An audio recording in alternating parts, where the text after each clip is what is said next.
Thank you, Beth. So let's start with a little refresher, just so we can remember what we covered yesterday. I'll quickly recap, and then I want to add to the conversation, our dialogue about how to live a happy life, how to be a better leader, parent, person. So the Harvard Grant Study, as a reminder, is the world's longest longitudinal study into adult development and well-being. It's this 80-year plus, $20 million plus and counting attempt to use data to see what actually contributes the most to our well-being. George Valiant ran the study for 30 years. He said there are two pillars of happiness, love and not pushing love away, and I argued that not pushing love away matters more. Love is good too, but not pushing love away matters more as a tool in your toolkit because of our negativity bias, where we feel the negative emotions in our lives more strongly and for longer. We don't need to add love as much as we need to subtract the pain, what I call stress, the anger, the frustration, the sadness. The better we are at dealing with our negative emotions effectively, the less we push love away, and the more we reap the rewards of that, especially into old age. I'm assuming that you all know retirees. Some of your members have all the money that they could ever have. They have more money than they'll ever spend, and yet they're not happy. And the Grant Study points to this, that the reason is money alone isn't the primary contributor to our happiness in old age. You need money in order to provide for costs of living. But after that, it's these relationships, these close, intimate relationships that are strong that feed us. And if they're not strong, money won't repair it necessarily or compensate for it. So this ability to not push love away and a very practical toolkit for doing that is what I'm trying to share with you. And I'm going to give you, I don't have little raffle balls, but I'm going to actually give you at the end something. In addition to the book, I'm going to give you something to help you bring this back to your team, to your family, to your communities if you're interested, so that you can help extend this impact of knowing how to not push love away. For me, it hinges on our relationship to stress. We've been sold this myth that stress comes from stressors, that it has to do with saber-toothed tigers and cavemen and cavewomen, and we've become victims of our own biology. This concept was built in the 20th century by one guy, and it's not true. And it's not just that it affects our ability to handle stress. I think it affects our ability to live happy lives. Because if you believe in the myth of stress and stressors, you're a victim of your environment.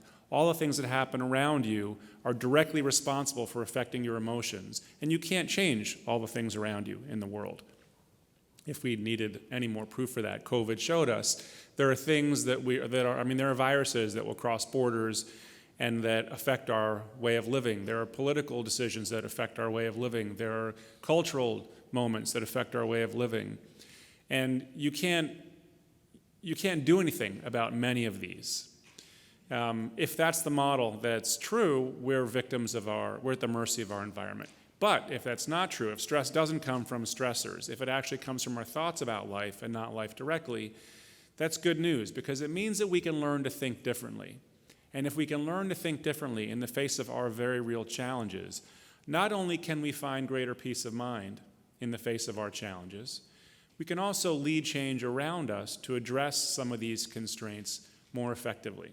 So I'm suggesting that we stop using the word stressors, that we stop talking about stress as if it's something that happens to us from the outside in, that we recognize our stress. Stress is real. Sometimes after a session like this, people will come up to me and say, Andy, I've got some stress. You don't have to do that. Stress is real.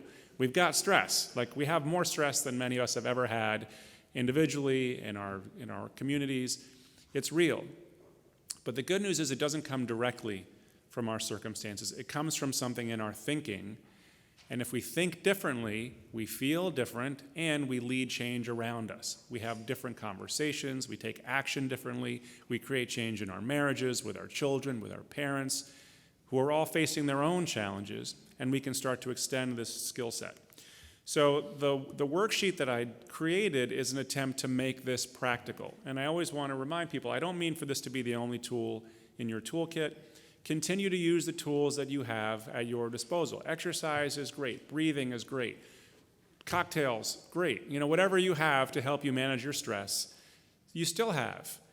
But if you recognize that those tools manage your stress instead of actually eliminate it, instead of actually changing the way that you're thinking, I would encourage you to supplement your exercise, meditation, breathing, religion, prayer, cocktails, tequila. Supplement those things with a skill like this that can help you think differently. It doesn't require therapy. It doesn't require confessions of sin or guilt. It's just a worksheet. It's 7 steps done on paper. You don't even have to speak. But if you get good at doing this, in 10 minutes, you sit down, you do a kind of post-mortem on the issue that you're struggling with. So don't whip it out in traffic. If you're stressed out in traffic, don't get out a worksheet while you're driving. Like, this doesn't work that way. In the moment, use your tools. Serenity now. Use whatever you need to. But then later, if you're like, every time my spouse does this, I get bothered by it. Every time my kid says that, I get triggered. Every time my mother or father says or does this thing, or I see this on, in the New York Times or the Wall Street Journal or Fox News or NBC, wherever it is, stress is bipartisan. Wherever this comes into your life, if you recognize that it triggers you, you feel something, and then that has an effect on your emotional state and your behaviors to others, you just make a note. Every time my, assistant does this, I get bothered by it. You write it down. He shouldn't say that. She shouldn't micromanage me. They should pull their weight. He should take better care of his health. I should be in better shape. You find the should. And then you get 15 minutes on a Sunday afternoon, whenever you've got time. You sit down, you get that should, and you go through these steps. My recommendation is not to wait until you're stressed out, freaking out, losing it. The best way to build accountability into your life is to not wait for when you need it. It's to make a habit of it. And you set the same time, same location, and you do a worksheet every Sunday at like 3 o'clock, in the same room, with the same pen and the same chair. You build a habit. So then you don't have to think about doing it, just like you don't think about brushing your teeth. You do it every day, same time, in the bathroom, with the same toothbrush. The way that we build habits, it offloads the decision and the desire to make it automatic. It's a different part of our brain. If you haven't read Atomic Habits, great book that helps you understand how we can break bad habits and build good ones. I'd like you to build a habit around mental well-being and this process if you think it could serve you. The more you do it, the less you'll need it. And it can be weeks or months before you experience stress again, surprisingly. But in the beginning, that's crazy talk. You're going to need to do a bunch of worksheets to get there because we've accumulated these beliefs about our kids, our parents, our bodies, our childhood, our world, and they won't go away on their own. They won't go away because you want them to. They go away through having insights that shift how you think. So that's the idea. And yesterday I told you a story of Lisa who believed after 15 years of marriage she shouldn't have married this guy. She was angry. She was fighting with him. She saw that in reality she should have married him at that time for the reasons that we went through yesterday. It's not that she's saying she wouldn't marry him today. Like, that's not the point of this. We're not becoming passive. She saw who she was at 22 and why that decision made sense at that time, what I call relative peak intelligence. And as a result, her eyes opened, and she still got divorced. Someone asked me this morning, isn't that a failure of this process? No, this is success. She got divorced amicably because she realized that they were going in different directions, and she completely changed her criteria for the next guy she would marry. So it's not a failure. Divorce, whatever your religious or moral beliefs are, for me, just in terms of this process, there's no agenda. The process is just to help you get your mind clear. Some people I work with, their marriages get much, much stronger, and they recommit because they see the truth. Some people, they get divorced because they see the truth. My focus is on helping you see the truth. This is an exercise in honesty. We did They Should See It My Way as our first worksheet together, where I tried to coach you to see why in reality they should not see it your way at this time. They've had a different path, different parents, different managers, different influences.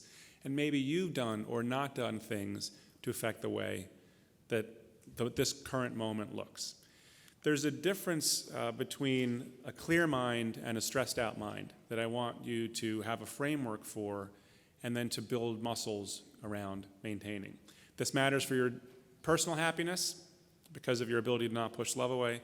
It matters for your team performance because I mentioned the most important thing for team performance is psychological safety, where people on a team feel really safe getting real with each other.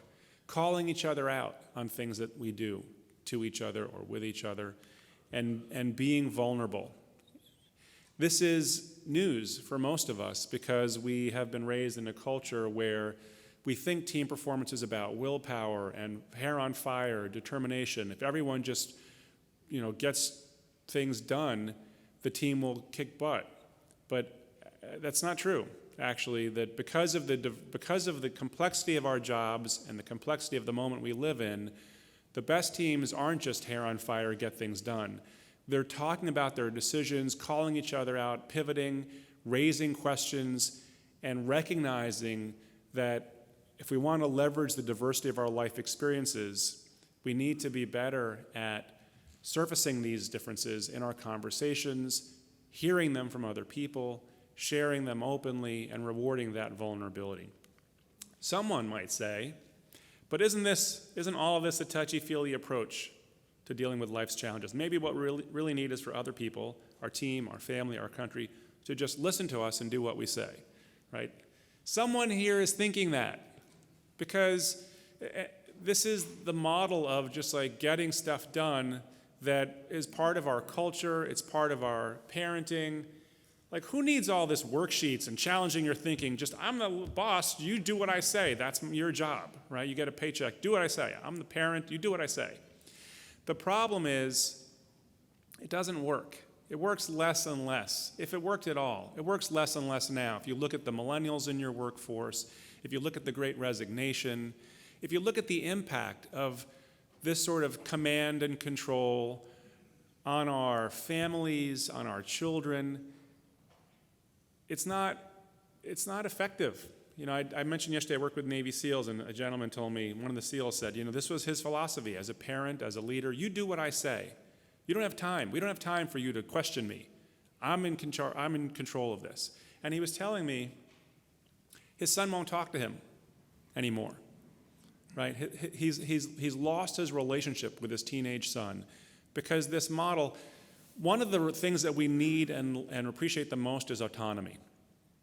We love to have the freedom to make our own choices and to make decisions for ourselves, to fail and learn. And this command and control approach where we're going to tell someone else what to do, maybe it feels good in the moment for you. It doesn't feel good to them. It doesn't feel good to the child, to the spouse. It doesn't feel good to the assistant. Focusing hard on autonomy requires that we get better at seeing the other person's perspective and appreciating how they're experiencing that model of leadership.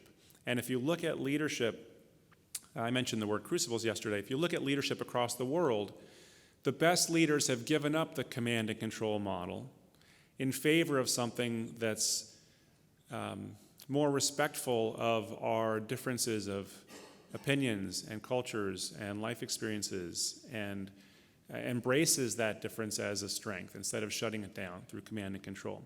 So I mentioned this book. Bob Thomas and Warren Bennis wrote a book called Crucibles of Leadership, where they studied leaders around the world and saw that great leaders didn't just automatically become embracing of diverse viewpoints and humility and seeing where they were wrong. They had this forced upon them by what Bennis and Thomas called crucibles. Crucibles are these life experiences of adversity that can destroy us. And I want to make clear, it's not the crucible alone that makes you a better leader, that makes you a more humble person, because crucibles can kill us. Crucibles can bring us to our knees and we never get up again.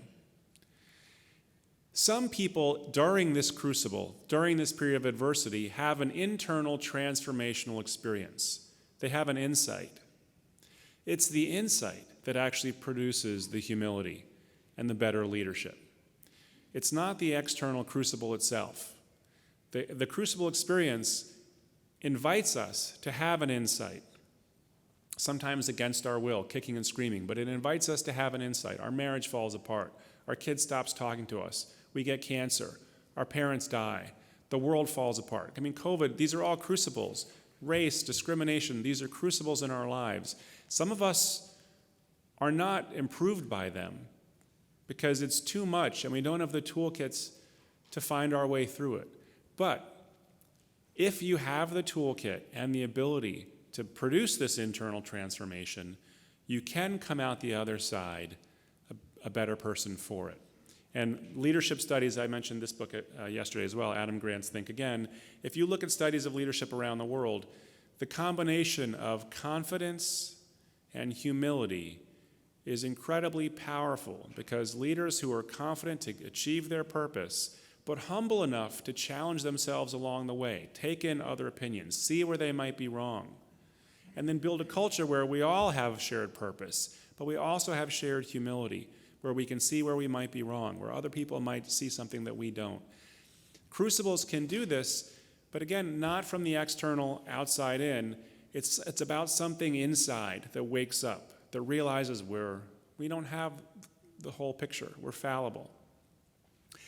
The takeaway from crucibles is you can build this ability to challenge your own thinking without the hardship of the external world falling apart. You don't need to wait for your spouse to ask for a divorce to work on your marriage. You don't need to wait for your kids to not talk to you anymore to work on your parenting skills. You don't need to wait for your club's members to fall apart before helping them develop skills around mental well-being.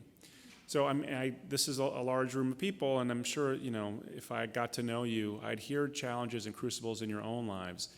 I don't want to minimize that. Some of you are, I'm sure, going through real crucibles right now. But we don't have to wait for those things to happen or to intensify to build this skill set. The more we invest in this ability, the more we can navigate our way through these crucibles today, and they're not going to stop coming. Like, we're all getting older. Our bodies fail. The challenges that we're seeing politically in our country, they're not going away. Half the country thinks A, half the country thinks B. That's not going to, we're not just going to change that tomorrow. The antidote to that is A, recognizing that B isn't, like, the other half isn't a bunch of idiots. And B, seeing the other half of A is not a bunch of idiots. I'm talking to you as a, blue stater from New York City and Florida. And, I live in Harlem. I live in a very liberal bubble where, I hear my friends speak. They would think that they're going to Florida. I was like, I'm entering enemy terrain, like they think that, what are those people even going to do a worksheet? They're so closed-minded. All they do is watch Fox all the time. Like, we've somehow stumbled into these echo chambers, partly because of geography, but partly because of technology and the way that these algorithms on Facebook and other, we can talk about this. But the antidote isn't, we need to spend more time with the other side, breaking bread and hearing each other's stories and seeing our shared humanity. And if I didn't have friends in the Marines, like, one of my closest friends from childhood is a former Marine, huge Trump supporter, ran for office as a Republican. I love him. And, and we can talk about these things and connect with each other so that the walls in my head stay broken down, and I think we all need more of this, right? You've all got people in your life who see things differently from you politically. We can't just isolate and avoid them. We need to do a better job of listening to them and understanding they're not idiots. They're not wrong in their minds, right? And the more we can hear this, the more we can build a team that functions at a higher level, a community that functions at a higher level, a country that functions at a higher level. So these worksheets are about breaking down silos that aren't just about our own personal stress and happiness. In a way, this is an act of, this sounds, a little inflated maybe, but to me, it's an act of patriotism, seeing the other side of your own beliefs and how those people over there who listen to that podcast or watch that channel, they're not wrong in their minds. We're all in this, boat together here. I want us to build this ability. I want us to build this ability to think, to challenge our thinking and see some of the other side of our own minds more clearly. I think it matters to you for your leadership potential. I think it matters to you for your happiness. It matters for your team's performance. It matters for your family's well-being. So we're going to do a little bit of muscle building here with this process. Let's work on this should. The way that we use should here in this process is different. If I say the glass shouldn't have shattered, you can see this picture. Here's a hammer shattering a glass. And I think the glass shouldn't have shattered. We're going to negate that. Remember, we're going to add, so if I imagine I'm doing the worksheet, I don't know who would do a worksheet on something, but I want us to sort of build this as a skill. The glass shouldn't have shattered. Do you remember how we do the negation? We add in reality, we flip the verb, we add at this time, or at that time at the end. So the glass shouldn't have shattered becomes, what's the first part? In reality. What's the second part? The glass should have shattered, and the last part? At this time. I'm not saying glasses everywhere should shatter all the time. That's just, it is what it is. It is what it is not far enough as far as I'm concerned. This isn't about it is what it is. This is about reconstructing our ability to see the truth. In reality, the glass should have shattered at this time. Why is it true that in reality the glass should have shattered at this time? Help me with this one. What's one reason why in reality this glass should have shattered? What? It got hit by a hammer. What's it made out of? Glass. What's the hammer made out of? Metal, right? Stainless steel. So, okay, so a steel hammer hits a glass. A steel hammer hits a glass made of glass, and it shatters. In reality, the glass should have shattered at this time. Now, if this were some sort of special shatterproof glass, or this was some sort of crazy, like, I don't know, styrofoam hammer, maybe it wouldn't have. But in reality, this should have shattered at this time. If I think that this glass shouldn't have shattered, I'm confused, right? If I go through my life saying, well, that glass shouldn't have shattered, I've got a blind spot. You could say, I'm delusional. If I had some sort of weird thing where I'm going through life saying, well, that shouldn't have happened, that glass should not have shattered in that situation, you'd be like, this guy is crazy. Of course it should have shattered. Look, it's a metal hammer. It's a glass made out of glass. It's called glass, right? That's clear to you. What we're doing in this process is we're redefining the way that we use should.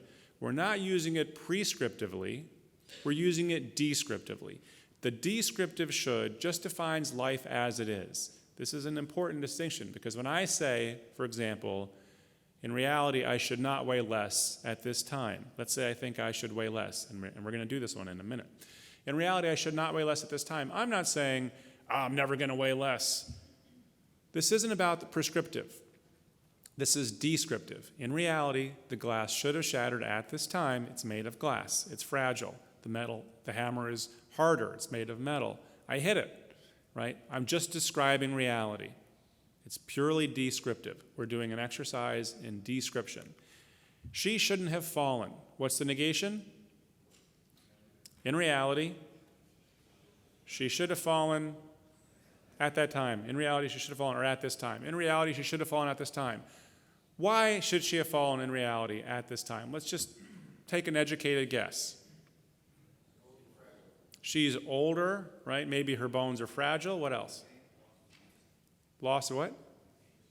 She has a cane, so she may have some sort of imbalance issues. I'm not making stuff up, right? As we get older, our muscular strength starts to weaken. If we're not doing like weightlifting and trying to do, if we're not doing physical therapy and proprioceptive exercise, there are old people. Jack LaLanne maybe wouldn't have fallen, but Jack LaLanne spent his entire life doing exercise until the day he died, right? I'm guessing this woman, that's not her path. She's probably not Jack LaLanne, right? So as we get older, if I say in reality she should have fallen at this time, I'm not being a jerk. Old people should fall. That's not what this is. This is not prescriptive. In reality, she should have fallen at this time. Descriptively, she's gotten older. She already has a cane. She may not have been doing exercises to strengthen her sense of balance, right? We're seeing the truth. Can you hear that? It's not a moral judgment. It's just an exercise, just like a glass breaking. It's an exercise in seeing life as it is. Now, let's say I think I should be in better shape. Okay, now we're hitting a little bit closer to the bone here, for some of us. Well, but I should be in better shape. I mean, obviously, my doctor says I should be in better shape. Every magazine I look at says I should be in better shape. The whole society says I should be in better shape. I can't even look at myself in the mirror. This is like our American religion. I should be in better shape. Let's take a look at this one. So you've got worksheets at the end of your desks, at the end of the tables here. I'm inviting you to do this with me because the greatest take-home value from my time with you isn't philosophical. It's the insight that lives in your head when you see the truth more clearly. So if you get this worksheet, if you just want to watch, you can just watch, but I'm inviting you to not watch and do it with me. If you've ever had the thought, I should be in better shape. Time won't change that. This worksheet might. No, not that one. The one that says active insight at the top. Yeah, you're going to get to that other one in a minute. But right, so it's a double-sided one. It says active insight at the top. So step one, I should be in better shape. I want you to write that down. I should be in better shape. Step two, if you're being honest, how strongly do you feel that belief to be true? You know, in your darkest moments, when you sort of catch yourself from the side view in the mirror, like, wait, what? And you're thinking, man, COVID's been tough on me. I should be in better shape. What number would you give it? Just call it out. 8, 10, 13. That's 45. Yeah. 195. Yeah. So 6 or higher, raise your hand. 6 or higher. Yeah. How do you feel when you think that? You think you should be in better shape. You're not in better shape. How do you feel? What feelings come with that? Look at the list in 3A, circle the ones that resonate for you. And if this isn't your issue, you're like, no, I'm in great shape, but my spouse should be in better shape. You know, do that one. Right? Yeah, like, I'm great. Why is the rest of the world getting flabby? I want you to pick the area in your mind where this, and then let's see if we can develop a little compassion. So, how do you feel when you think you should be in better shape and you're not in better shape than you are right now in this moment? What feelings come with that? Just call them out. Annoyed? Desperate? Hungry? Let's get some more croissants. Yeah. Yeah. Impatient. Look over the list. See if you can find 3. Find at least 3. Is that when you feel ashamed, embarrassed? What do you feel? We're not collecting these, right? So I want you to be honest. You can shred it as soon as you leave this room. Rip it up, throw it in 3 different garbage cans. But I want you, while you're doing it, eat the worksheet. While you're doing it, I want you to just be honest. You feel ashamed, embarrassed, right? Inferior. What do you feel? If it's not on there, write it in. Undesirable. What do you feel? And when you're feeling the feelings that you just circled in 3A, what do you do in 3B? How does that affect your behaviors? Do you, shower in the dark, wear clothes to bed, avoid intimacy with your partner, avoid the pool at the JW Marriott, right? Eat more. Yeah, eat more.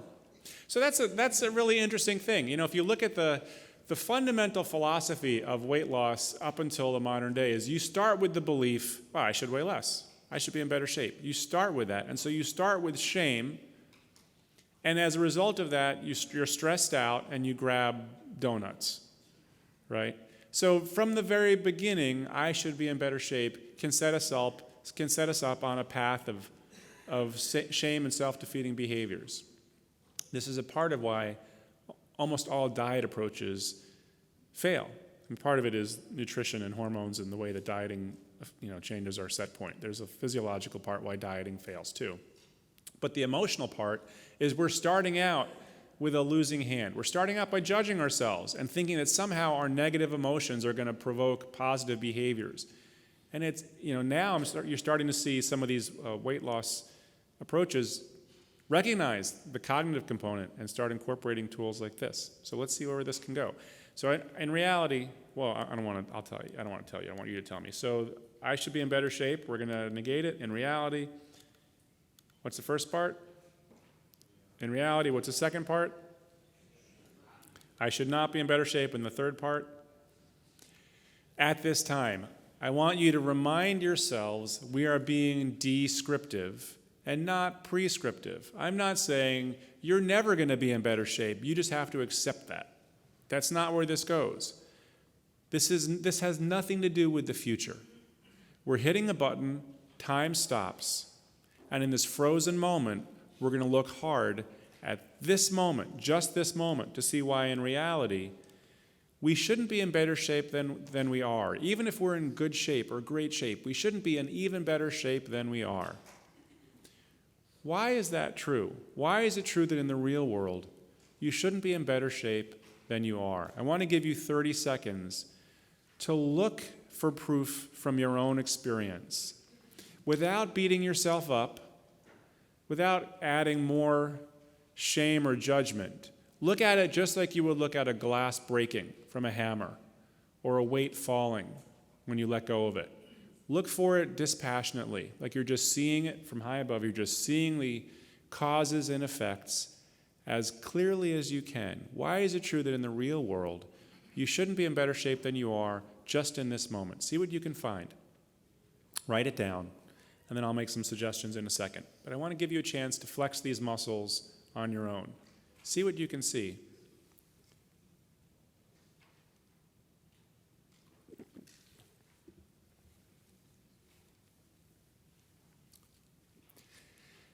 Why? And sometimes if you take the should out and just replace it with, in reality, I am not in better shape at this time. Why is that? Just look for that. And see if you can fill every line.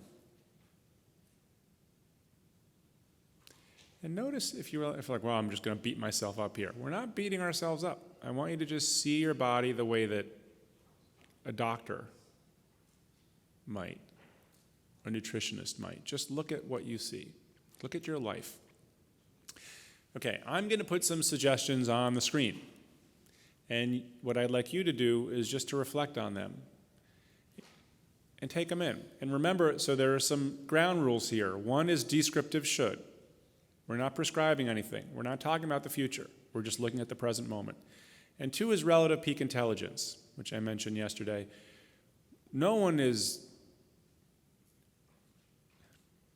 Relative peak intelligence points to that we're all doing our best in every moment. Right? We're all trying to the best of our knowledge, our ability, the habits we've built, the skills we've learned.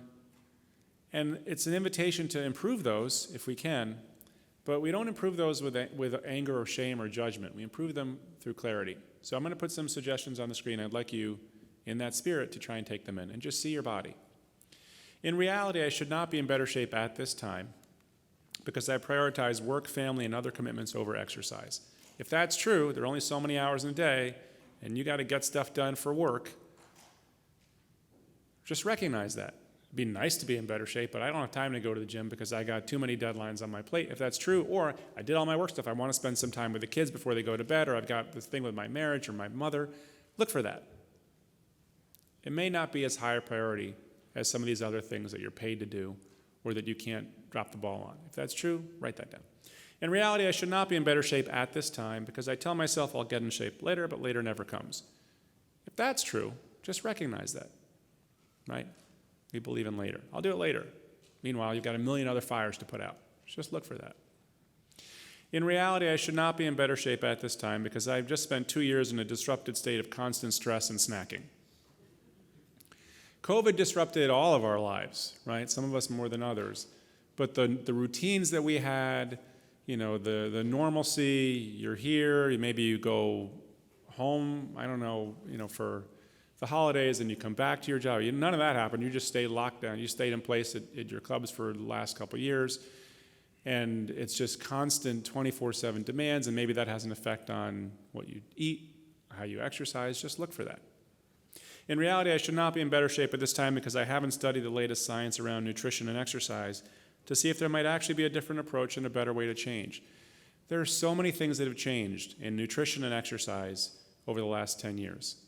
If you're not staying up to date with, the science of hormones and high carb, low carb, high fat, and high intensity or steady state, and understanding and then trying out for yourselves the impact that these things may have on your body, well, then that's part of why in reality you should not be in better shape at this time. The world has changed, right? This isn't, every Weight Watchers, all these things are changing now, right? And also the variability. Each person's body is a little different. So something that works great for your neighbor may not work for you. If you're not spending time researching it and trying it, that's why, in reality, you should not be in better shape at this time. I haven't leveraged community to help me stay accountable and have fun. This is something that CrossFit has done really well. One of the hardest things to do, if you're doing this alone, trying to get in shape, it's very difficult. But if you have accountability partners, if there's a group of people who are going to show up every morning for that exercise, or every afternoon, and they expect you there, it helps, right? If you're still thinking you're supposed to go to the gym alone, well, you're at a loss. It's going to be harder to do that. If you're thinking you're supposed to go to the garage and work out, it's much harder than if you join a community that holds you accountable. In reality, I should not be in better shape at this time because I haven't asked busy people who are in shape what they do. There's someone in your life who's as busy or busier than you who somehow, even through COVID, stayed in shape. Maybe they even got in better shape. We don't notice those people because they seem like complete jerks and we just want to tune them out. How the hell did they do that? Let's just avoid. But if you were to ask them, we all just went through this thing. Somehow you're looking even better. What did you do? They might have an answer to that, right? They might have some tips. They're also super busy. They might have some tips to share. In reality, I should not be in better shape at this time because I haven't studied habits and how to build them properly. I mentioned atomic habits before. It's not just what you put in your mouth or the exercise that you do. It's the way that you build these into routines and offload it from your mental cognitive thought process. You don't have to decide to do it. It becomes automatic, like brushing your teeth. I'm assuming brushing your teeth is automatic for hopefully all of you, right? Like with my kids, my 6-year-old, brushing his teeth is not automatic. He hasn't built the habit yet. Every day we got to fight with him over, like, it's time to brush your teeth. I'm assuming that that's not true for you as adults. You brush your teeth, probably twice. Maybe you don't floss, but you brush your teeth because you've made a habit. If you do floss, you've made that a habit. There's a science to how you do this. The right way, the wrong way, and atomic habits can show you what that science looks like so that you build it. So you don't have to decide every morning and evening to brush your teeth, and you don't have to decide to exercise. It becomes part of your subconscious routine. People who exercise religiously, that's how they don't have a greater willpower. They've got a habit in place. If you haven't studied that, it's worth a look. So what happens as you go through this process is you're not beating yourself up saying, I'm never going to be in shape. I just have to accept it. I'm getting older. That's not where this goes. In reality, I should not be in better shape at this time, and you see why. Because of your priorities, your time management, the knowledge or lack of knowledge you have around these things, the community or lack of community you have around these things, your ability or inability to understand habit building, you start to realize that in the real world, you shouldn't be in better shape than you are just at this time, in this moment. And seeing that opens your eyes, and it releases the weight of your own confusion and shame.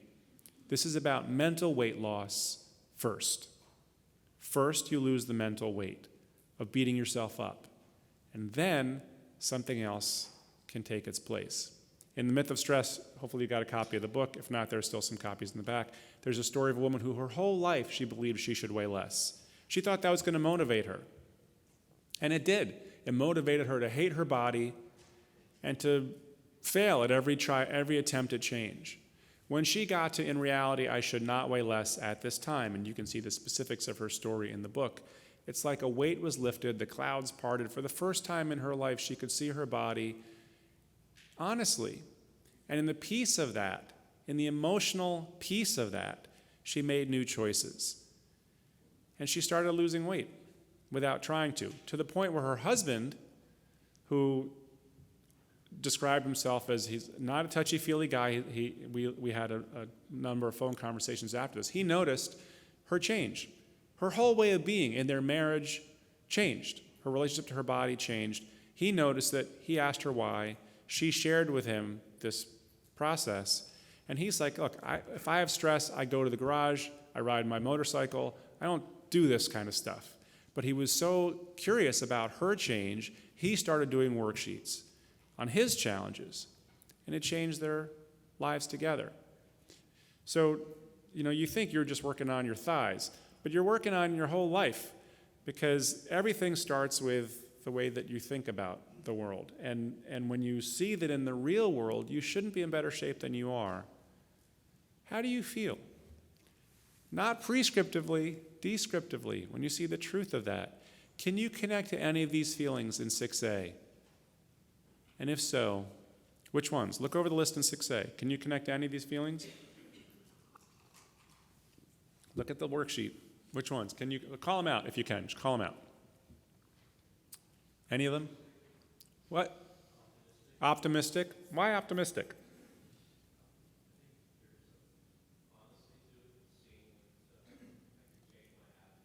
Yeah. It's like there's an honesty to the cause and effect. I can see that the effect is a result of these previous causes. Now I can change the causes and have a new effect, right? That's optimistic. Any others on here? Clear? Truthful? When you're feeling optimistic, clear, truthful, maybe you're not feeling ecstatic or enlightened, but you're getting like, okay, I feel a little bit more understanding. What can you do with that in 6B? What can you do to lead change? What are some things you can do? Exercise? Focus? What? Follow through? Yeah. Maybe you learn, maybe you study, you ask people who are somehow getting in shape with your workload, what do they do differently? Maybe you study high-intensity exercise, or you add weightlifting to your routine. Maybe you eat fewer carbs or start studying nutrition a little bit differently. Right? There are things you can learn and test out and see how they work for you. But I should be in better shape has a blind spot that prevents, and shame that prevents us from doing that. In reality, I should not be better in shape at this time. Sees the truth and can take action out of that. You should be in better shape. How true is that? Descriptively, at this time, given your knowledge, your past habits, not how true would you like it to be going forward, but how true is it right now? You should be in better shape than you are. How true is it? What number would you give it? And can you feel your prescriptive mind pulling you back? Oh, but if I say I shouldn't be in better shape, I'm going to just eat all the ice cream. This descriptive should is important because prescriptive is everywhere in our world. So everyone thinks, well, if I think that, I shouldn't be in better shape, I'm going to give up. Actually, I should be in better shape causes you to give up. In reality, I should not be in better shape at this time. Start something new. So what number? Circle the number and then call it out. 2, 1, 3. Raise your hand if you went down from step 2 to step 7. Raise your hand. Raise your hand if you went up. It was a 10, now it's a 20. Thanks, that was really worth my time. Okay, so most of you went down. The amount of mental weight loss in this room, you can't measure. You'll see in your life what happens. Read the story in The Myth of Stress, but the surprising, if you stay with this, the surprising changes that can happen come from first a shift in thinking, then a shift in how you feel, then a shift in your behaviors. We don't start with behavioral change. We start with a change in mindset. So I just want to reinforce the descriptive should in our lives. Think of someone, let's get another worksheet. Think of someone who you think should appreciate you more. Can you think of anyone on your team, in your marriage, in your family, who you think should appreciate you more? We're working out here, club members. I want us to do some mental exercise here, so we're going to do another worksheet. Right? We're going to move our minds. Raise your hand if you can think of someone on this planet who should appreciate you more. Raise your hand. Raise your hand if you can't. Raise your hand if no matter what I say, you're just done with raising your hand. You're not. Okay, all right. But deep inside, I know you're raising your hand. So they should appreciate me more. My wife should appreciate me more. It was just Father's Day. My kids should appreciate me more, right? Everyone, so many people should appreciate me more. Find those people. Write it down. And if you're unwilling, just go through it on the screen with me. Blank should appreciate me more. Let's be honest. See if we can do this. Blank should appreciate me more. What number would you give it? Circle it. Call it out.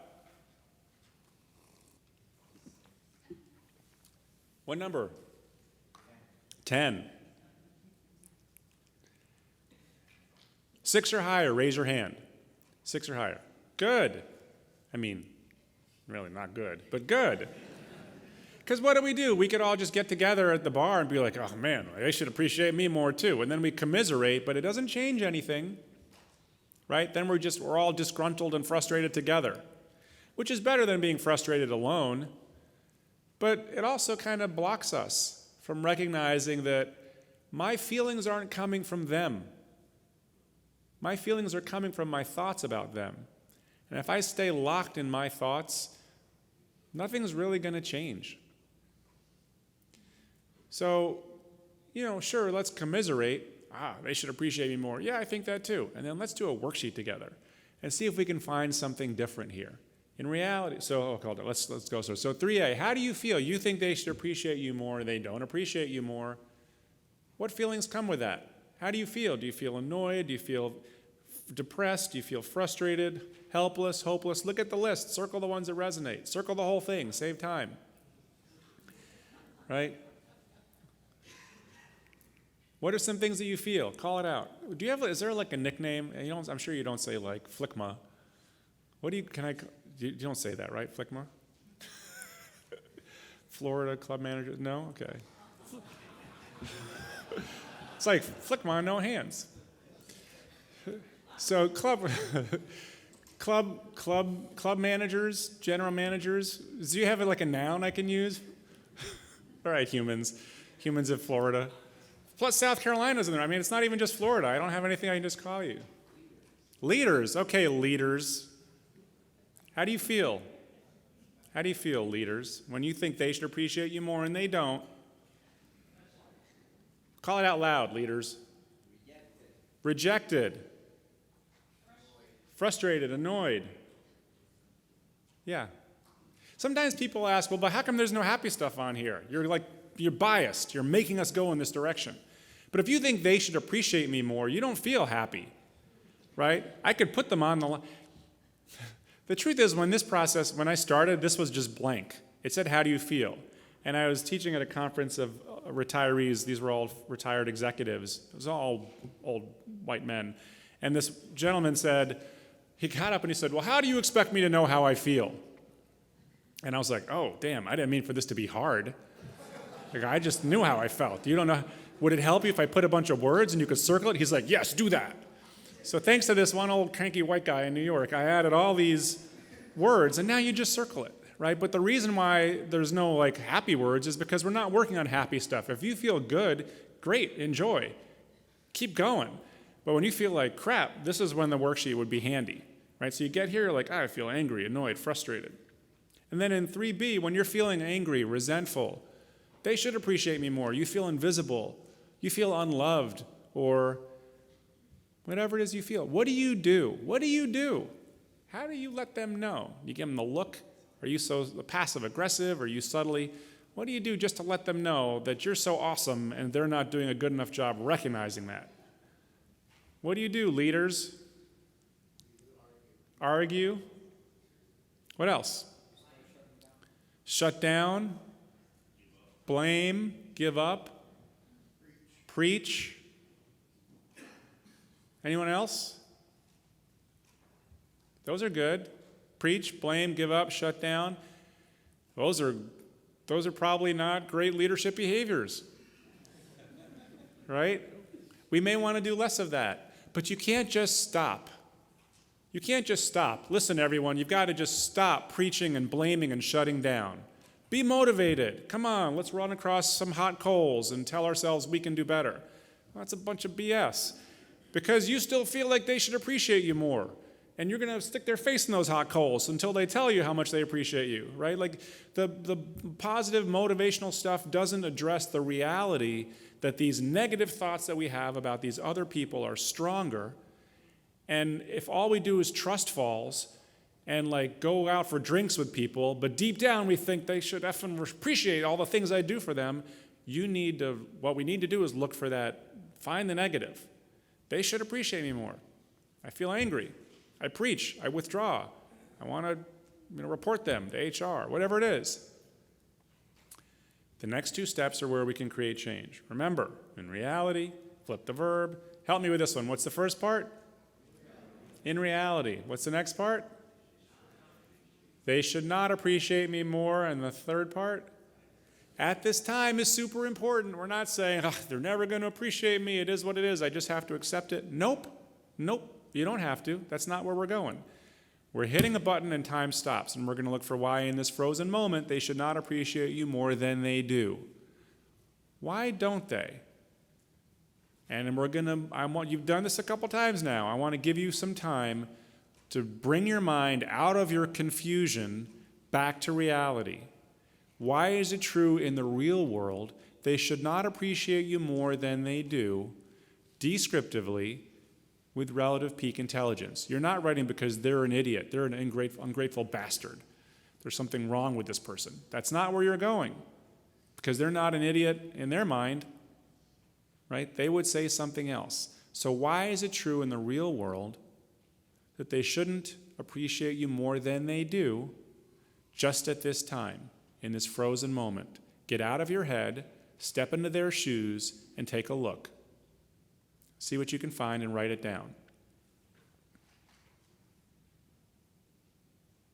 If you care about your leadership ability, your family dynamics, your happiness in life, flex this muscle. In reality, they should not appreciate me more than they do at this time. Why is that true?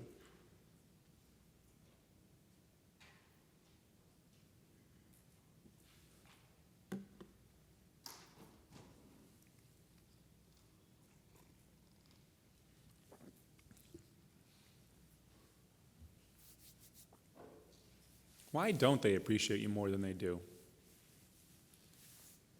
What do you know about them? About their past, about their path, about their influences, about their constraints, their background? What do you know about your shared experience together, your influence, other people's influence on them, things you've asked for or not asked for from them, ways in which you've done that?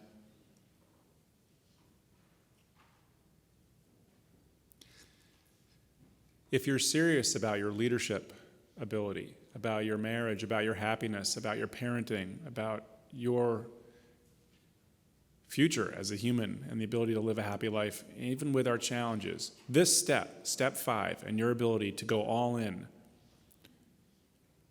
this step matters. This is the step to double down on. I'm going to put some suggestions on the screen. I'm going to read them out to you. What I'd like you to do is just to reflect and to see if it's true for you, for the person you're thinking of. If it is, I want you to write it down. In reality, they should not appreciate me more just at this time, just right now, not tomorrow. I still want them to appreciate me more tomorrow. But right now, in this moment, in this frozen moment, they shouldn't appreciate me more because they're busy. They may not fully know what I've done. It's hard when you're busy to appreciate other people, to register what they're doing. It's hard for you to register that. It may be hard for them. If they're also busy, they've got their hands full, they may not have fully taken in what you've done for them, what you've pulled off. If that's true, we're not making excuses. I just want you to recognize glass shatters when it's hit by a hammer, and busy people have a harder time appreciating others sometimes. In reality, they should not appreciate me more at this time because they've had different role models for showing appreciation than I did. Maybe you were raised by parents who showered you with appreciation for every little thing. Maybe you had managers or mentors who wrote thank you notes and called you out positively for doing a great job. Maybe they didn't. Maybe they've had different role models, and the picture in their head of what appreciation should look like is different than yours. If that's true, I want you to recognize that. We're not justifying, we're understanding. In reality, they should not appreciate me more at this time because they may express appreciation differently than I do. So I added a little love languages in here. For those of you who don't know the 5 love languages, it's a little pop psychology, but sometimes pop psychology is really useful because it rings true. And the 5 love languages, the idea behind that book and that philosophy is that we each receive or want to receive love differently. And the love languages are acts of service, receiving gifts, quality time, words of affirmation, and physical touch. Maybe if this person defines appreciation differently than you do, they think that they did appreciate you, right? They gave you a pat on the back, but you wanted words of affirmation. Or they gave you a paycheck, but you wanted a pat on the back. Maybe there's a mismatch between how you like to be recognized or appreciated and how they think that's supposed to look. Something to think about. In reality, they should not appreciate me more at this time because I may be doing things that aren't very important to them or not doing things that are important. So I'll tell you a quick story. There was a junior leader on a team who thought the senior leader should appreciate him more. And he did this worksheet, and he gets to, in reality, he should not appreciate me more at this time, and he realizes, well, I screwed up early on when I joined this team. And even before I joined this team, somebody else in my role screwed up, even bigger. So the senior leader remembers that. He remembers the past negative experience, and he remembers what I did when I didn't know any better. And I've never asked him, what can I do to rebuild our trust and earn your appreciation? What do you want me to do more of? What do you want me to do less of? Are there things you want me to stop doing? It's like I never asked him. I just thought I knew the right way. So he sat down. After doing this worksheet, he sat down with the senior leader. He said, I'm sort of operating a little bit blind here. What do you want me to do differently? What do you want me to do more of, to stop doing? And they had their first real honest conversation, and they started to build a real team. Totally changed what this junior leader was working on. And the senior leader started showering this guy with appreciation because finally he was doing the things that the senior leader wanted, and neither one of them had recognized the disconnect. So I may be doing things that aren't very important to them or not doing things that are important. This could be true in our personal relationships too, in our marriages, with our family members. I've been angry, critical, or judgmental about their behavior, which they resent. If you look back at 3B and you see preach, yell, argue, or withdraw, give up, can you see how your past behavior may play a part in why at this time they shouldn't appreciate you more than they do? If you've been giving them the look or throwing shade or making them feel like they're morons for not appreciating you the way that you deserve, most people don't respond well to that. So if you can see that that may be true, that you're passive-aggressive or you're just aggressive, look for that and own it. Leaders, if you want them to be more accountable, show them. Starts with you. In reality, they should not appreciate me more at this time because we never had an honest, blameless conversation about our needs relating to appreciation, and then made a habit of checking in, giving feedback, and thanking them when they make an effort. This is why psychological safety matters so much on teams, because great teams have these conversations all the time. When psychological safety is high, so I measured this. I did, over the last few years, I did the survey with 150 teams that I work with, leadership teams. They fill out this anonymous survey, and they rate each other on how, they're basically rating psychological safety, how safe they feel giving feedback, receiving feedback, being honest with each other, not sweeping things under the rug, not complaining, backstabbing. And the highest team, it's a team in Oregon, I met with a team, and the leader was like, he wasn't like some sort of stereotypical charismatic leader, this little sort of, little guy, and I'm like, well, what are you doing? Why are you, look, here's 150 teams. These guys, this is a rock star team, they're making all this money, this is another team, but you're off the charts here. You're the top of the, why? And he's like, I can tell you that every meeting I ask, what do you want me to start to do more of? What do you want me to do less of? What am I doing that's annoying to you? How can I get out of your way? And he said that conversation started happening in one-on-one meetings with everyone else on the team. How can I get out of your way? What do you need more of from me? What resources can I bring to you? And so they started saying to each other, well, what do you want me to stop doing? Instead of blaming each other, oh, you're stepping on my turf, this is my territory, like this isn't a golf issue, this is a food and beverage issue, this is catering needs to get on board. Like instead of blaming, everyone's pointing at everybody else. And as a result, everyone started getting transparent with each other about what they needed. But most teams don't do that. Most teams, I blame them, I find someone else over here who agrees with me, now we both blame them, we don't talk to that person. They blame us, and we're dysfunctional. And the antidote isn't just communication, because people won't feel safe communicating. To build psychological safety, you have to give people, you have to validate where they're coming from. They're not wrong, they're not evil. They've got their own opinions, and they're seeing it in a different way. And this worksheet starts by validating your opinion, your belief, and then gives you an opening to challenge it. So if you can see that you haven't had these blameless conversations with your team member, with your partner, with your husband or wife, with your whoever it is, part of why in reality they should not appreciate you more at this time is because of that missing framework, skill set, and investment. And seeing that, like this seems strange at first. What do you mean in reality they should not appreciate me more at this time? That's crazy. But as you go through it, it starts to seem more true. In the real world, they shouldn't appreciate you more at this time, and you can see why the glass shatters. Just like why yesterday I dropped a water bottle. I'm not going to do that with my coffee. But like you can see the truth. In reality, I should not weigh less at this time. I should not be in better shape at this time. She should have fallen at this time. They should not appreciate me more at this time. Right? You see the truth of it. My son shouldn't brush his teeth automatically at this time. My mother should be so needy at this time. You see the truth of it.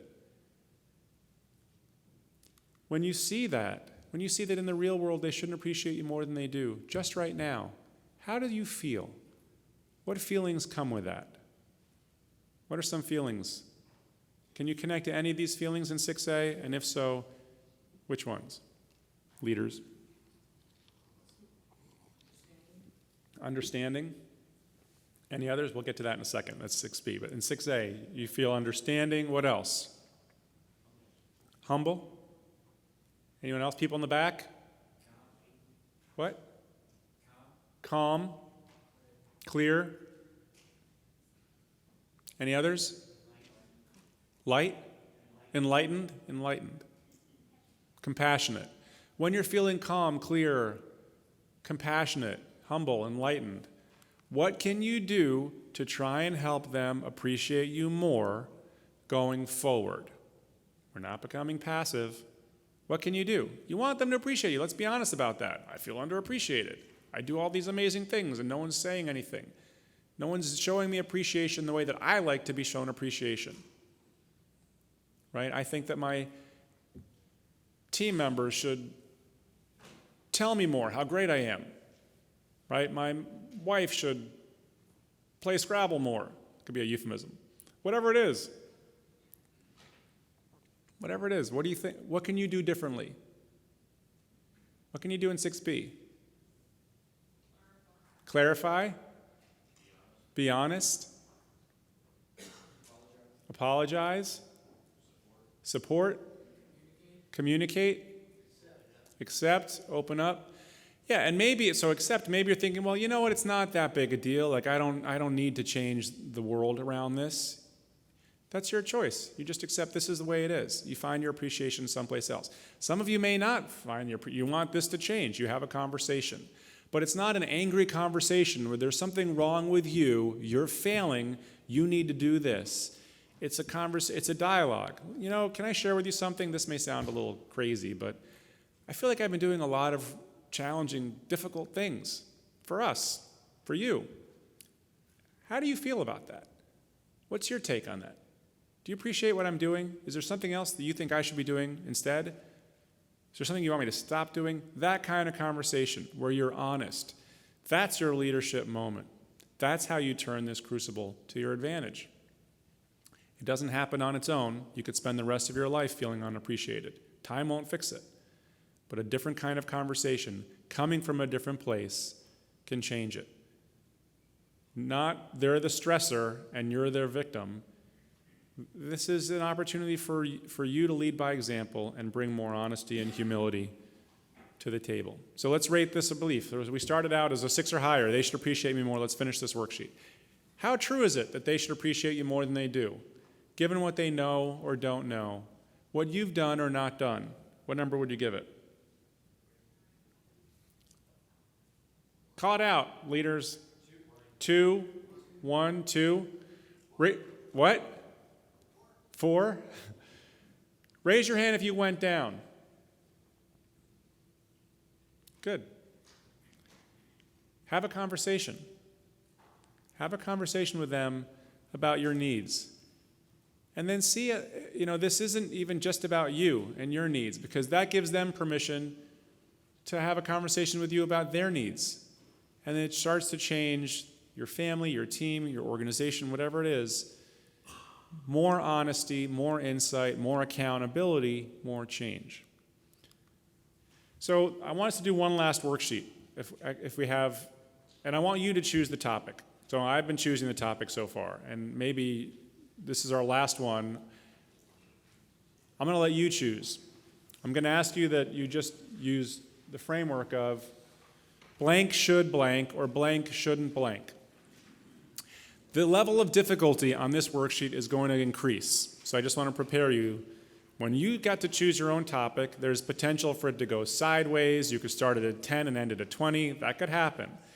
Because this process asks you to engage muscles that are unfamiliar or unpracticed for some of us. But I want you to at least try this. I want to leave you with at least a chance to try this so that when you're on your own and you've got this worksheet, you don't feel like you've never done it on your own topic. The way you do it is you just sit down, you just start to complain on paper, like my mother shouldn't be so needy, my son should listen to me, I should be in better shape, my members shouldn't, the committee should see things my way, whatever it is. You just start, and then you go back over that list of shoulds and you pick one and you write it down on a piece of paper, on a worksheet. Blank, should or shouldn't, blank. I want you to do that. Write it down. Pick your own should.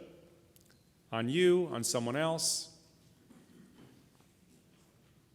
This is our last one. This is it. And then we leave the mental gym, right? And you can enjoy your life, and I'll never see you again. But I want you to use the last few minutes together. Blank should or shouldn't blank. One thing, not my mother should be kinder and my son should listen to me and my daughter. Like, no, one. Pick one. Blank should or shouldn't blank. Write it down. Step 2, how strongly do you feel it to be true? Give it a number. Call it out. Give me some numbers, leaders. 7, 9, 9. Okay, you picked it. It's yours. It's a 9. How do you feel when you think this? Blank, should or shouldn't blank? How do you feel? What feelings come with that? Call it out. Let's move fast. Annoyed.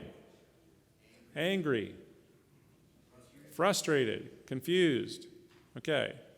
Circle the ones that resonate. How do you act when you're feeling angry, annoyed, frustrated, confused, whatever you circled in 3A? How do you act? How does that affect your behaviors? What do you do? Do you drink? Do you eat things you say you're not going to eat? Do you preach? Do you blame? Do you judge? What do you do? Look it over. Circle the ones that resonate for you.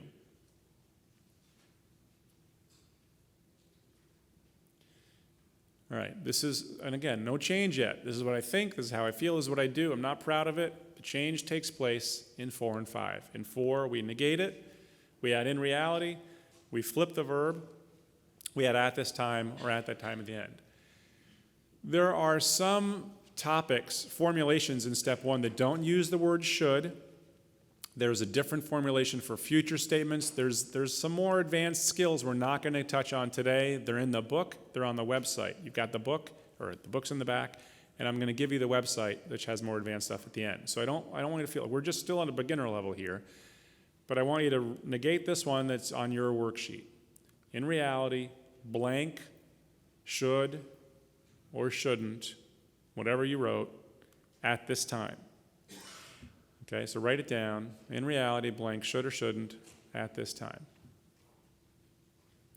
And remember that we're going to use the descriptive should. We're not condoning anything.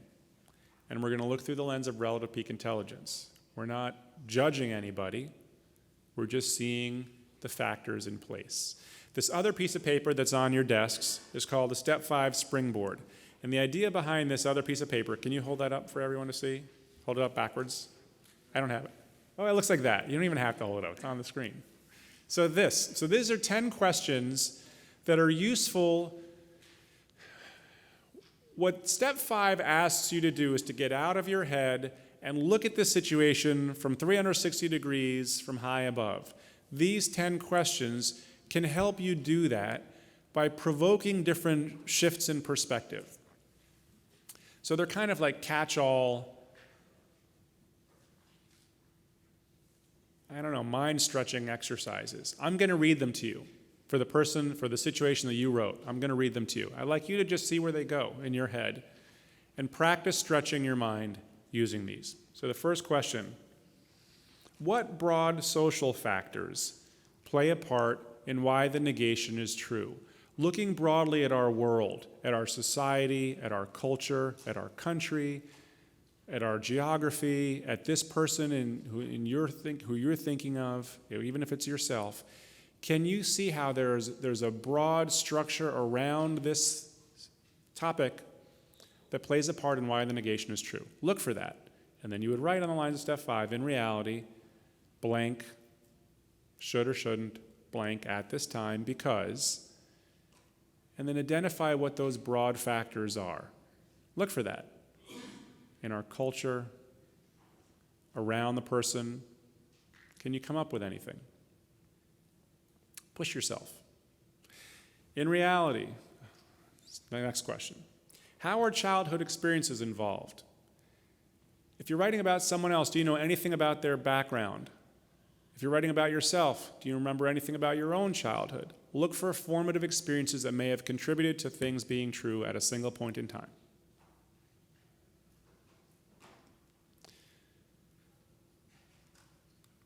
How could fear, resentment, and other negative emotions play a part in their life, in their choices, in their reactions, in your life, in your choices, in your reactions? Look for how negative emotions may play a part in why this is true at this time. If you can see how it's a part of this, write it down. This is, again, like going to the gym. If you just sit at the gym, nothing happens. I'm encouraging you to lift some weights here with me for our final worksheet. And then I'm going to give you some tools to take this home with you if you want. How do underlying beliefs contribute to the negation being true? Can you see how the beliefs, the core beliefs that someone may have about a situation, about you, about the world, about the future, how do those play a part in why this situation is true at a single point in time?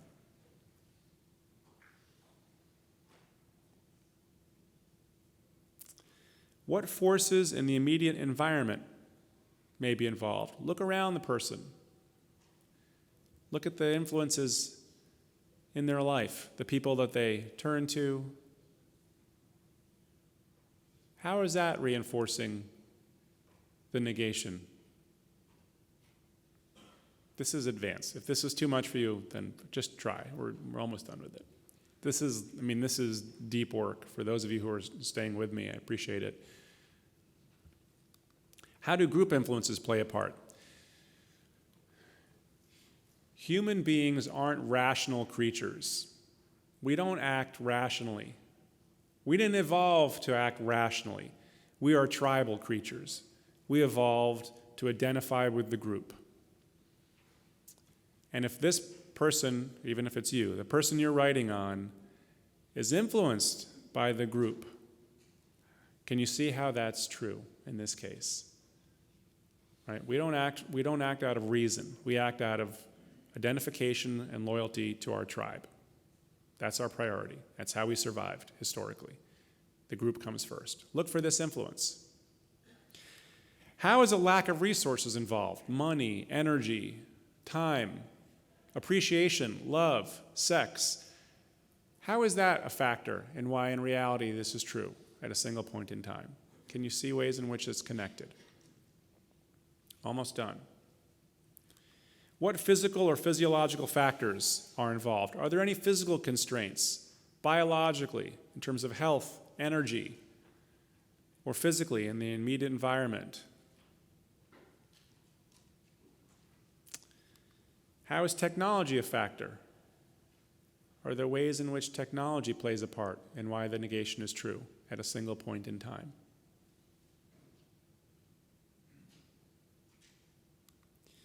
How does insufficient trust and communication play a part? Can you see where there's not enough trust or communication, and as a result of that, the moment looks the way it does instead of the way you think it's supposed to look?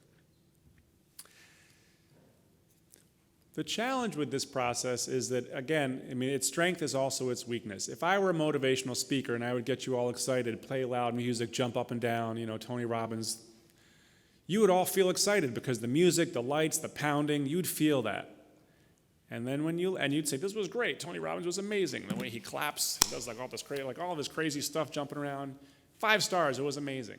And then you'd go home, and in a couple days, it would be gone. You wouldn't even remember. You'd be like, I got the binder. I don't remember. I got a T-shirt. But it doesn't carry over. This is different because it gives you tools to repeat. The shape of change isn't a one-off. You need something you can do forever, for the rest of your life, 10 years from now, 50 years from now, 15 years from now. When stress shows up, there's something in your thinking that's confused, and this process can help. The strength is that it can work again and again. The weakness is you got to do it. This isn't passive. I'm not blasting music at you. It's work. It's just like exercise. You've got to actually work. And I realize that's a lot. You've been here for a few days. It's beautiful outside. You want to hit the road. But if you can make time to do this when you're experiencing stress and you want to drive change, the more you do this, just like working out, the more familiar it becomes and the more powerful it becomes. For those of you who were able to push through, if you saw the negation as true through step 5, can you connect to any of these feelings in 6A? And if so, circle them on your worksheet.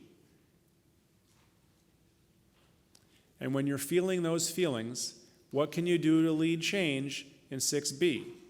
Circle those on your worksheet. And if you didn't do it, that's okay. It's okay. I'm asking a lot. Not everyone's ready for this. But if you did do it, look for how you can lead change and then rate your original belief again. It was a 7, it was a 9, it was a 10. But how true is it? If a shift took place in how you think, how true is it? I want to summarize, then I want to give you a gift if you're interested. So let me summarize. Crucibles produce breakdowns or breakthroughs. Your choice. We can't avoid the crucibles. They're coming. They're here. They're going to keep coming. We're all going to get older. Our bodies will fail. Our marriages will get more complex. Our children will do things we don't want them to do. Our parents, they're impossible and then they die. There's all sorts of stuff that happens in our lives. The deck is stacked. Crucibles will happen. It'll either make your life miserable or it'll empower you to be more grateful and appreciative, humble and understanding. This process can play a part in choosing option B, where it produces a better outcome for you. A more humble, clear-headed, compassionate, empathetic, understanding person. If your model for yourself is not a more humble, compassionate, empathetic, understanding person, don't do these worksheets. If you'd rather be a dogmatic, tyrannical, my way or the highway type person, you do not want to do these worksheets. But the cost of that is those people end up living less happy lives. Even, it's funny, Frank Sinatra's My Way, he hated singing that by the end of his career. He's like, this is an asshole. Like, who wants to be that guy? My Way? But he had to sing it because that was his song. Like, that was the thing he had to sing. But he was like, who lives like this? It's hard. Whenever you experience stress, look for the should. So here's the crib notes. Look for the should. Find the should. Even on your way home, you'll start to find, the guy should have cut me off at this time. Like, you'll see. Gas should be $1 million a gallon at this time, right? And you can see why. And when you see why, you can't go back to saying, but it shouldn't be. You're enlightened. You see the truth. The more you do this, the more insight, resilience, and confident humility you develop. As a leader, as a husband, as a wife, as a parent, as a sibling, as a child, you become the kind of person that other people turn to for equanimity in a crisis. And we need more leaders like that. The average person may not buy into this. It's work. It's a lot of work. The average person doesn't want to get in physical shape. The average person is we're lazy. We're generally lazy people. But if you're a leader, if you want to be a leader, well, you can't be lazy. You can't be complacent. You've got to invest in your ability to learn and grow. And this toolkit helps you learn and grow if you use it, right? If you use it. So I have a couple suggestions for using it. One, if you read the book, the first part I challenge the stress concept and why there are no stressors. Stress is real. Then I walk you through 12 topics. There shouldn't be so much traffic. He shouldn't get so angry. I should weigh less. You'll see real people having real insights. You won't be the same at the end as when you started if you read it. Not because of any magic on my part, but because you'll have insights that change how you see the world. The book came out, so it was called The Myth of Stress when it came out, and for years people were like, are you saying stress is a myth? And I realized this was the wrong title. I confused everybody. So it came out with a new title last year called Breaking the Stress Cycle. If you go on Amazon, you'll see. It's the same book. We just have a new title. But Amazon won't link them. So if you do read the book and you like it, I'd appreciate your leaving a review on Breaking the Stress Cycle so that people know, because there's 70 reviews on The Myth of Stress and like 1 for Breaking the Stress Cycle. And Amazon, in reality, should not fix that at this time. We tried. Trust me, the publisher tried. In reality, they should not. No one reads anymore, though. So then I built a website. The website is called the Resilience Academy. And actually, as of yesterday, we made a change to it. There's all this new content going on the Resilience Academy this summer. But as of yesterday, we made it free to join.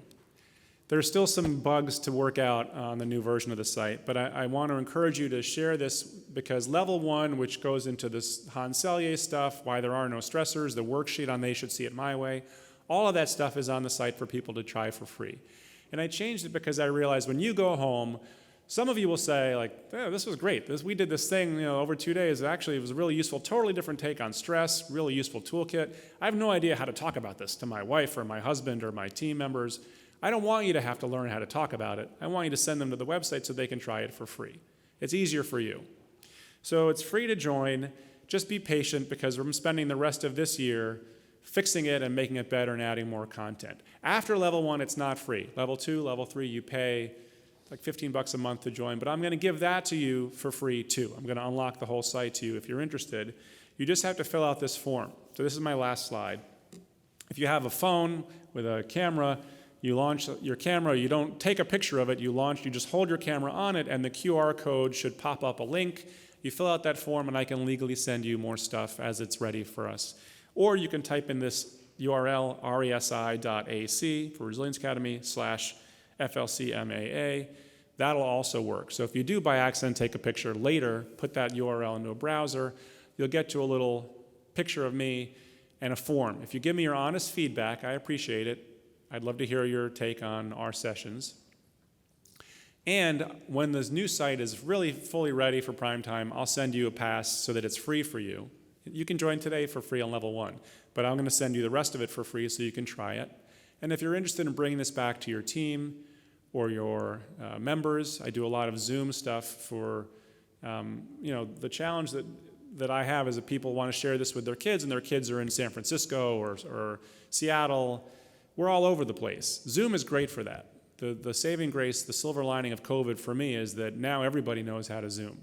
So I can do an event for a group of people in Florida and they can have their kids join from New York or San Francisco. You get the whole family and it costs less than shipping my body everywhere. So if you've got budget for training across your club and you want to talk about that, we can. But I want to end by just saying, I know how hard it is to work on yourself. I know how hard it is to find time. You're all busy. It's just constant 24/7 busyness. I want to remind you that this isn't just one more thing to add to your list. According to the longest study that we have, this is the most important thing for your happiness, the ability to not push love away. According to the longest studies we have around leadership, this is the most important thing to build humility and confidence into your leadership skill set. And for our marriages, the most important thing is avoiding contempt and being understanding partners. For parenting, the most important thing is unconditional love and helping our children attach strongly to their parents and then go through life with that attachment. This ties into so many of the things that matter for us. So I'm asking you to make an investment if you recognize the importance of it and to find time. I will do what I can to help you. I'll give you access to the website. You've got the book. If there's extra copies, please take them. I'm not taking them back to New York with me. I'm happy to sign them. Dear eBay buyer is fine with me. But I've got a pen. I'm going to just hang out and sign books if you like. I want to thank you for making time. I want to thank Beth for inviting me. Thank you, Beth. And I hope you got some value from this. But thank you, everybody.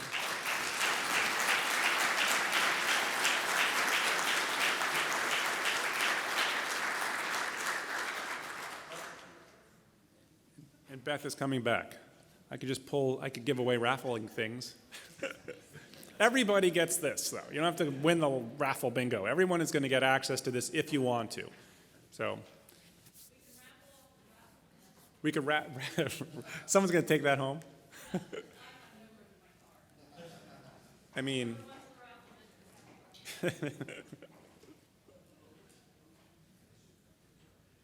Thank you, Andy. Thank you, everybody that's here. I think we still have some of our partners and vendors that are in the room. Thank you to you. Thank you to Peacock and Lewis, to CBiz, Weeks and Callaway, to Toro, and Zenith Insurance. So thank you for everything you guys do. Thank you for being here. The code for today, if anybody wants to guess what the code is?